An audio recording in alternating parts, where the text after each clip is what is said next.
Feeling overwhelmed? Searching for someone who truly gets it? At J. Branch and Associates, we provide mental health support for BIPOC communities, Black, Indigenous, and people of color, and others facing unique challenges. We understand the weight of generational trauma, the struggles of identity, and the pressures of being a part of an underestimated and overlooked group. At J. Branch and Associates, therapy isn't a one-size-fits-all.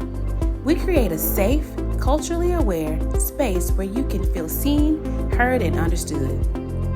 Finding a therapist who truly fits you matters, and that's exactly what we're here for.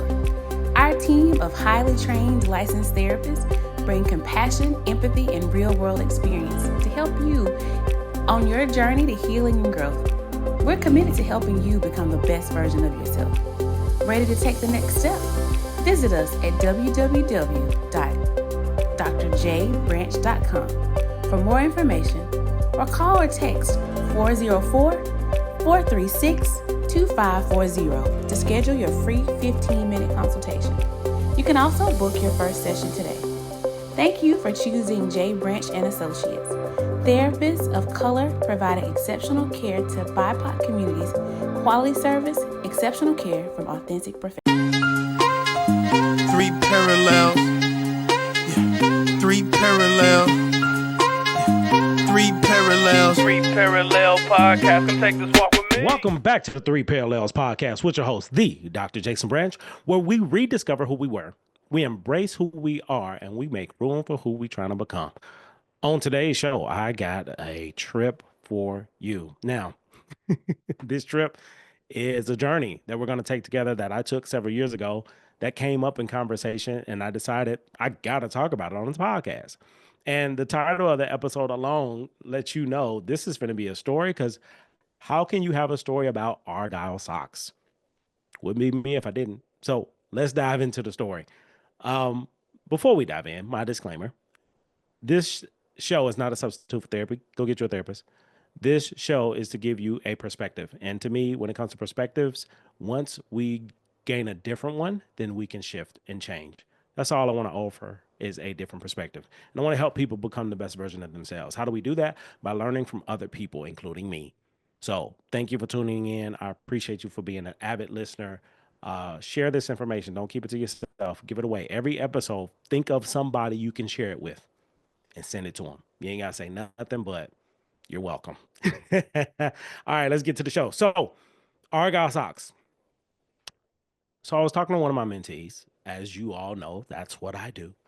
And he was distraught. We had a conversation, and he was distraught. Black male, graduate student. Because he shared that he reached out to this black male therapist and counselor educator, and this person just refused to help him. Although everything that he wanted to do, that person was doing, and he expected, my mentee expected that because this person's a black male, they're going to help me. Like, it's just automatic. That's what we do. It's the culture. Also, he thought. And when he reached out to this person treated him like shit on a stick. He recognized that his expectation and the reality are two different things. So when he shared this with me, it took me right back to a time where I had a similar experience. I've had several of them, actually.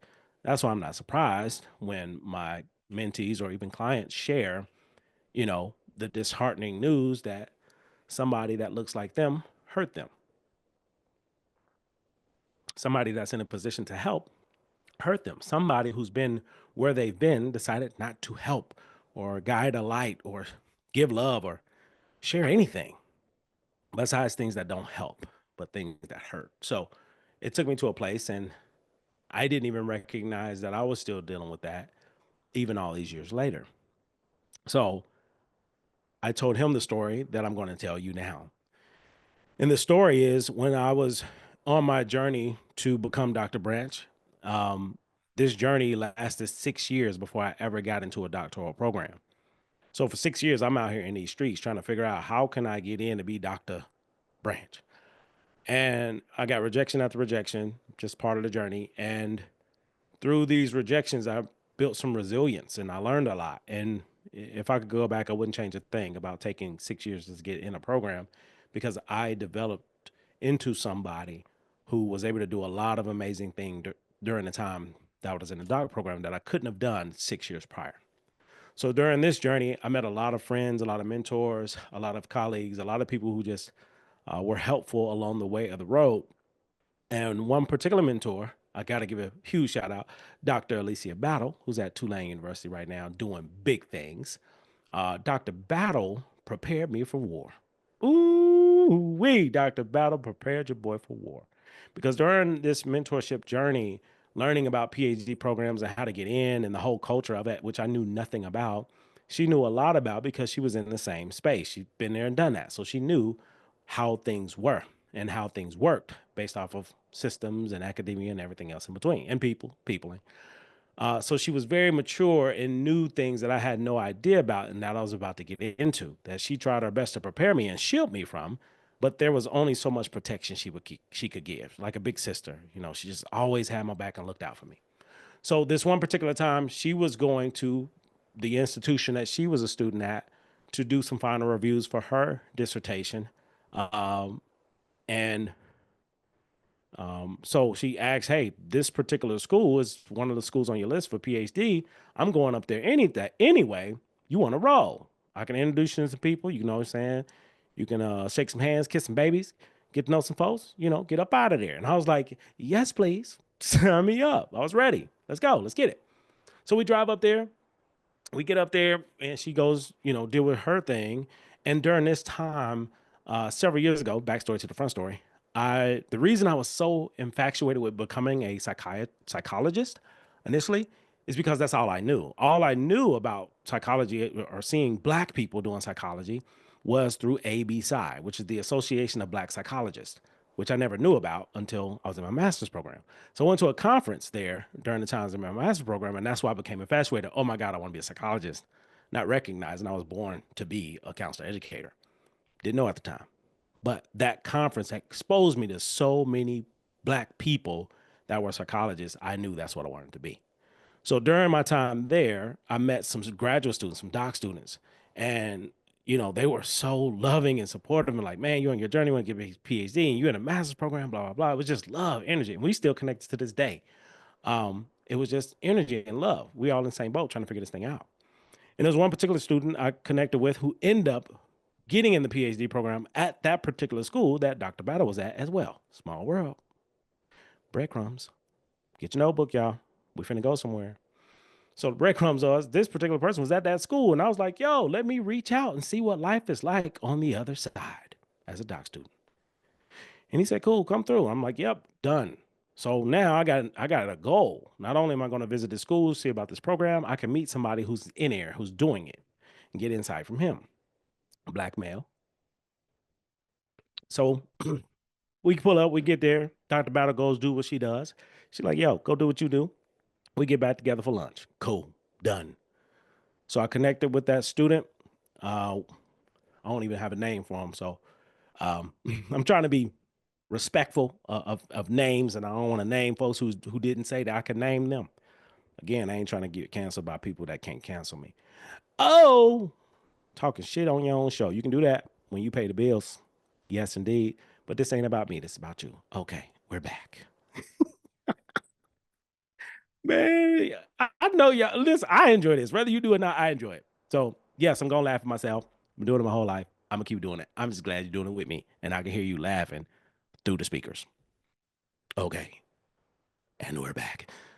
So, talking to this particular student, I'm going to call him James. We're going to call him James. So I'm talking to James. Hey, James, man, I'm coming through. I'm on my way. I'm excited. He's like, all right, great, man. I'm going to introduce you to my mentor. I'm like, cool. I get to meet a mentor. I get to meet these Black male therapists, Black male counselors, psychologists. Oh, man, I'm excited. African-American studies, I'm excited. All that. So we go up, me and Dr. Battle go our separate ways. I go venture off into outer space. I meet up with James. I said, James, what up? He said, yeah, man, let's go to my mentor. And I'm like, all right, cool. What's the scoop on this dude? Because I've already been bitten. I've already been burned. So let me at least try to see what's going on. So a part of me was excited. The other part of me was in pain because of my previous experience. So he said, man, he cool. However, he's in a different industry than I'm in. I'm like, huh? I thought your mentor was in your department. He said, yeah, there are no other black men in my department at all. I don't have anybody black here. So this is the only black man here at this institution that's in this department close to me that I was able to connect with. That was my first red flag. Oh shit. Wait a minute. I'm like, all right, trust yourself. Just go with the flow. We good. We out here. Breadcrumbs, trying to be a gator. So I go with him anyway. And we walk in and I see the guy and I introduce myself. He introduced himself. And my guy James, he's sitting next to me. The guy said, have a seat. So it's me and the guy. He's sitting behind the desk. I'm sitting in front of the desk. And my boy James to the right of me. And I sit down, and before I can utter a word, he says, so why are you here? In the most derogatory way possible. Like, why are you here? And I look at James like, what the fuck, James? You set me up? E2, Brute? Like, what the fuck, James? And James looked at me like, and I'm looking at the man like, and he's like, so why are you here? Why you want to get a PhD? And that's how it started. So I shared, still in excitement. I shared, man, so I'm from here. I did this. And he interrupted me. He stopped. What does that have to do with you getting a PhD? And I'm like, I look at James. James look at me like, I'm like, James, is this a setup? And James cowered. And I was there to face the man by myself. And for the next hour, this man berated me, asking me questions about why do I want to get a PhD? What makes me think I'm good enough? What makes me think I'm great at this? And I'm a black male, and I'm not this, and I'm not that. And this man read me up and down. And I just sat there and took it. And I just felt super small. I get in the chair feeling like the Jolly Green Giant. By the time I got up there, your boy was Stuart Little. Mm-hmm. Moused up. Y'all been there before. If you ain't, keep on living. Grandmama said it. Keep on living. You'll be there. So I'm in Stuart Little, feet swinging from this chair, trying to figure out what did I do to this for this man to go in on me. But he didn't just go in on me. Like, he went from the outside in, like, talked about my appearance, what I was wearing, and, my haircut and my clothes, and all the way down to my shoes and my Argyle socks. This man was talking shit about my socks. Look at you. You think you're this and that with them Argyle socks on. This man just berated me. Again, I look at James. What the fuck, James? James, look at me. Huh? Ooh, James. I'm not a violent man. Whew, my God. So as you can see, I'm still managing. I'm still, even though now this was over a decade ago, I'm still dealing with the results of that experience that I had. So fast forward this whole hour, I'm getting hazed, I'm getting abused, and I just took it because I was accustomed to that. Let me explain being accustomed to abuse.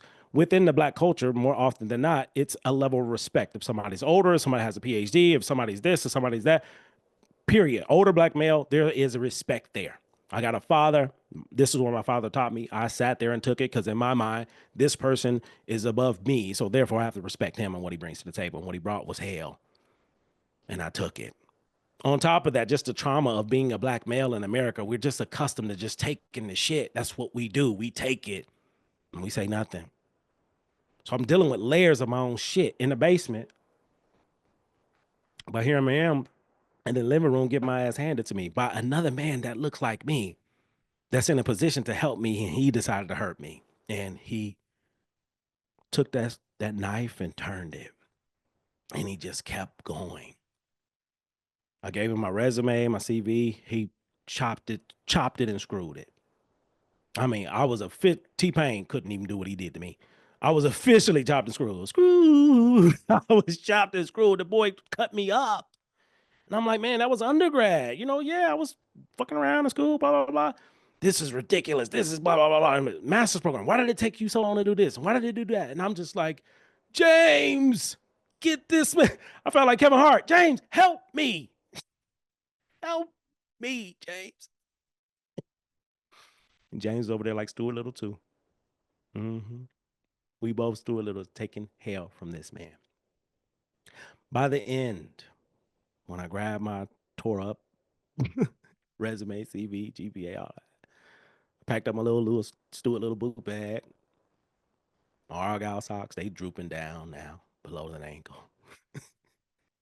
All the gas, all the steam, all the air that I had that was just pumped up the Jolly Green Giant was deflated. And I walked out of that room with my head down, my tail tucked between my legs. And man, that experience crushed me. And I couldn't understand why. So I leave, and again, I look at James. What the fuck, dude? He said, my bad, man. I didn't know. Like, what do you mean you didn't know? You deal with this dude every day. What do you mean you didn't know? I mean, he be going in, but I didn't know he was going to go like that. Shit, James. Fuck. And I left James right there, right in that hallway. I had nothing else to say because I ended up being there feeling worse than I did when I got there. I was great when I got there. And hours later, me and Dr. Battle reconnect. And she sees the look on my face and she's like, yo, what happened? What happened?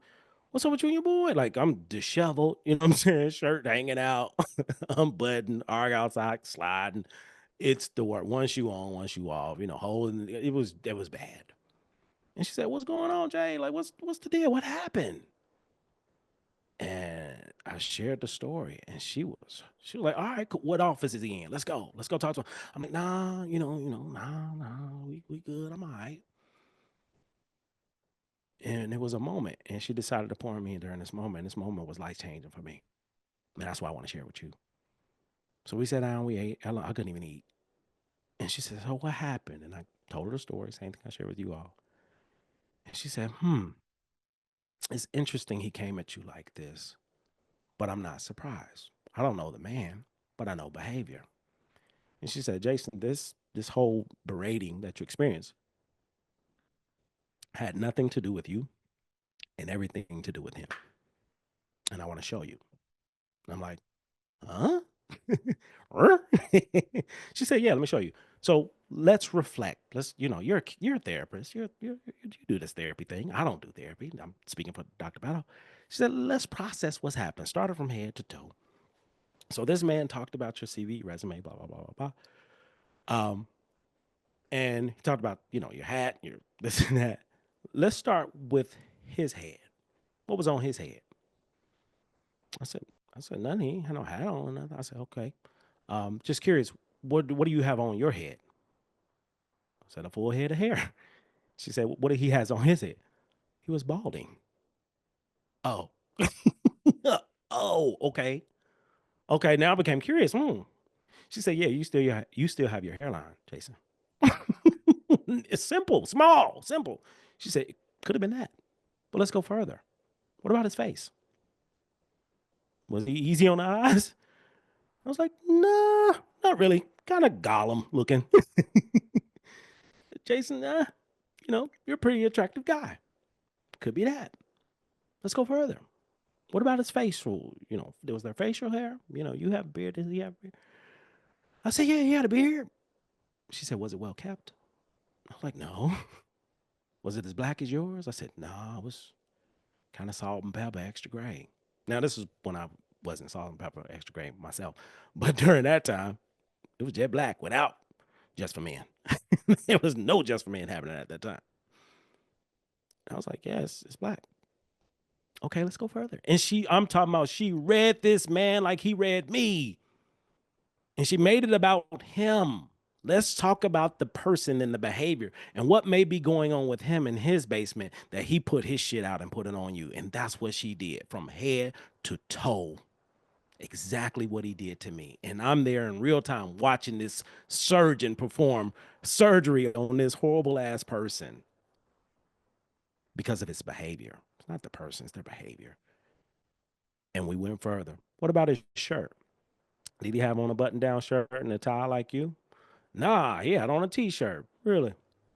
Duffner and Ruffner, whatever that, the Office. Duffner Miller, yeah, I think he had one of them shirts on. A t-shirt, beat up, rusty, wrinkled. And she said, here you are with a shirt and tie on, looking, doing your thing. And then she, did he have on cologne? What was the smell? Because he talked about your smell. What was his smell? And I was like, extra cheese and extra funky. It was he was a little, he had a little to him. And I mean, I wasn't even paying attention to any of that. But everything that he said about me, she asked me about him, and the answer was the complete opposite. She said, "I'm sure you was in there smelling good. He had a problem with you smelling good because he didn't. What about his pants? Khakis. Some old beat up khakis. Dockers, probably. Dickies, you know what I mean?" And she said, "What about his shoes and his socks?" And that's when everything hit me. I said, "Yeah, he had on like some white tube socks. And his shoes, believe it or not, were those like swimming shoes, you know? The ones you wear to the beach, like people usually wear them when they stepping on rocks and stuff like that. Like that's what he had on because his feet needed to expand because his feet were swollen, such as his legs. So it could be this man's dealing with high blood pressure, diabetes. So his health is an issue. He may not be around that long." And it hit me of how much this person was hurting internally. And he took that hurt out and put it on me. And it was in that moment, going to war with Dr. Battle, I recognized what he did, what he said had nothing to do with me. And I let him off the hook because he's on a hook that I don't know nothing about and that ain't got nothing to do with me that he got caught up in. And there was a light bulb that went off to me of all these moments when someone hurt me personally, professionally, family, friend, you name it. More often than not, what they did to us had more to do with them than it had to do with us. And I not only let that man off the hook, but I let so many other people off the hook because all of us are doing the best we can with what we have. And some of us have hurt a lot of people along the way on our journey of this life. Some people recover, come back, apologize, make it right. Some people don't. Some people die. No matter what, we get to decide. And I decided that day to no longer take it personal when somebody treats me in a way that they expect me to be or choose think of that I am. No longer allowed. Now, don't get me wrong, I'm still growing. Still impacts me, still hurts, but I don't allow it to consume me. So that incident happened. I felt better leaving than I did when I came in there. Dr. Battle, again, prepared me for war. And the way she read that man is the way I read everybody who give me shit. This ain't got nothing to do with me. You have a problem with me. I'm okay with me. I'm good with me. You have a problem with me, but that's your problem, not mine. So I stopped making people's problems my problem. That was his problem. You know, I don't know if he alive or dead from that moment. Now, fast forward. I got to put a bow on it. Several years later, I got into a PhD program, graduated in 3 years, even though it was a 4 to 6 year program. Finished, got that license, got that supervision, got that job, was doing the damn thing, baby. And right before COVID, I decided to reach out to this person, Gollum, that is, to see, number one, is you still alive out here, Mr. Diabetes, Mr. High Blood Pressure, Mr. Amputation is coming soon? Are you still out here? And if you are, let's have a conversation. Come to find out he's still alive, and I ain't gonna say well, but he alive. I'm Patty Ruxpin every now and then. And if you don't know who that is, you might be too young to be listening to this show. Hey, let's get it. Okay, back to it. So I reached out to him. I said, "Man, I don't know if you know me or not, but hey, my name is Dr. Branch, and I'm him." Uh-huh. And we met a few years back with a boy named James, who I ain't talked to since. Um, yeah, we need to have a conversation. He's like, "All right, cool." Not knowing nothing. Scheduled call. We are supposed to link up, and then pandemic hit. And once the pandemic hit, that was it. We just never connected. And then life happened until recently when my mentee brought up the story, and I was like, "Yo, maybe I need to reach out again. It's been 6 years. 5, 6 years since that time. Let me try again. So I reached out again. He's at another institution causing ruckus in a very big position, causing a lot of big problems for a lot of big people. Listen, your problems go wherever you go. I don't care who you is or where you at. You can't just move to Atlanta and everything stops. No. You bring that shit with you. So he brings it with him. So I reach back out to James. Hey, all these years later, James is now Dr. James. Dr. Branch is now Dr. Branch. Hey, man, I forgive you. You didn't know no better. We good. I hope you got your Stuart Little overalls off now. And you got your big boy drawers on now, because we both was on some ish that time. And he shared with me, man, like he apologized profusely and, just recognized who he was at the time, who I am at the time, who I was at the time, and just recognizing like, man, we didn't know what we didn't know. And I took abuse for years, 6 years to be exact, from that person. And because he was the only one there. So I subjected myself for that until I was able to get out. And once I graduated, he said I parted ways with him and I never spoke to him again.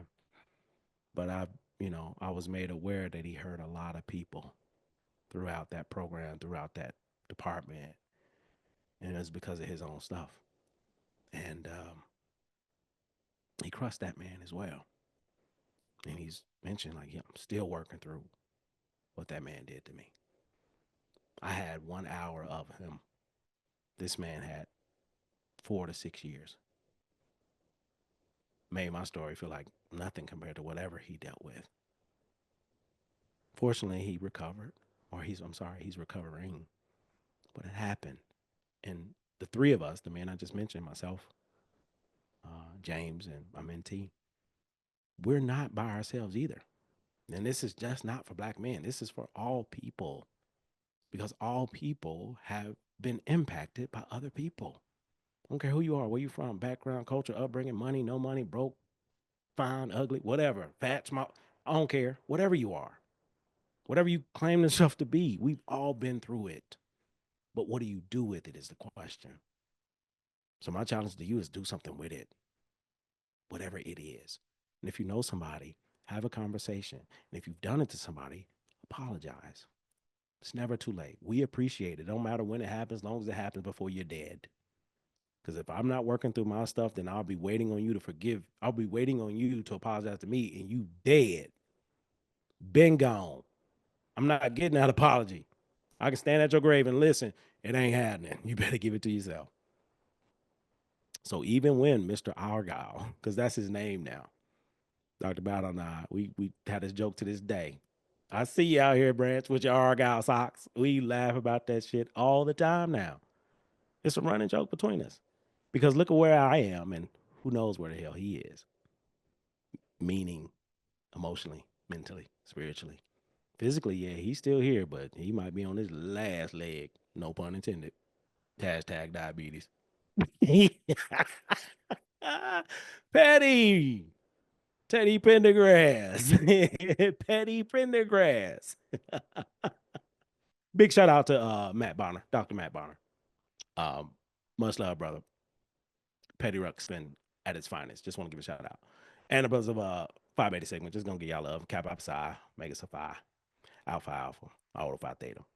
Just want to give a shout out to all the black men and others who are members of the Divine Nine, and the women as well. Much love to all of you. If you know, you know. If you don't, you don't. Just keep watching. Let's get it. Okay, let's get out of here. Call it a day. So Argyle socks. That's why the episode is Argyle socks, because I thought, that experience will take me always back to Argyle socks. And if you ever see me presenting or just out or whatever, I'll wear Argyle socks with anything now. Yep, I had some the other day. I had some scrubs on, Argyle socks, some Crocs, a button down because I work virtually, a button down and a hat. Why? Because it doesn't matter what I wear. It's who I am. You can think whatever you want about what I wear, but who I am, you cannot change, you cannot control, you can't do nothing about it but sit back and watch, because you got two options when it comes to a moving train. And I just keep putting coals on this thing. You can either roll with me or get rolled over. That is it. That is all. Choo choo. This has been another episode of the Three Parallels Podcast with your host, the Dr. Jason Branch, where we rediscover who we were, we make room for who we are, and we embrace who we are becoming. They're on the way. Him, capital H-I-M, her, capital H-E-R, are on the way based off of what you do today. If this episode has been helpful in any way, shape, form, or fashion, give it away. If somebody hurt you, give it to them. Hey, man, I just heard this dude was talking about something. We might want to check it out. If you hurt or wronged, apologize. Whatever you choose to do or don't do, you can blame me. Yeah, I was listening to this podcast. Dr. Brent said I can do this. He ain't my doctor, but he a doctor. He told me, F you, I'm out. Feeling overwhelmed? Searching for someone who truly gets it? At J. Branch & Associates, we provide mental health support for BIPOC communities, Black, Indigenous, and people of color, and others facing unique challenges. We understand the weight of generational trauma, the struggles of identity, and the pressures of being a part of an underestimated and overlooked group. At J. Branch & Associates, therapy isn't a one-size-fits-all. We create a safe, culturally aware space where you can feel seen, heard, and understood. Finding a therapist who truly fits you matters, and that's exactly what we're here for. Our team of highly trained licensed therapists bring compassion, empathy, and real-world experience to help you on your journey to healing and growth. We're committed to helping you become the best version of yourself. Ready to take the next step? Visit us at www.drjbranch.com for more information, or call or text 404-436-2540 to schedule your free 15-minute consultation. You can also book your first session today. Thank you for choosing J. Branch & Associates, therapists of color providing exceptional care to BIPOC communities, quality service, exceptional care from authentic professionals.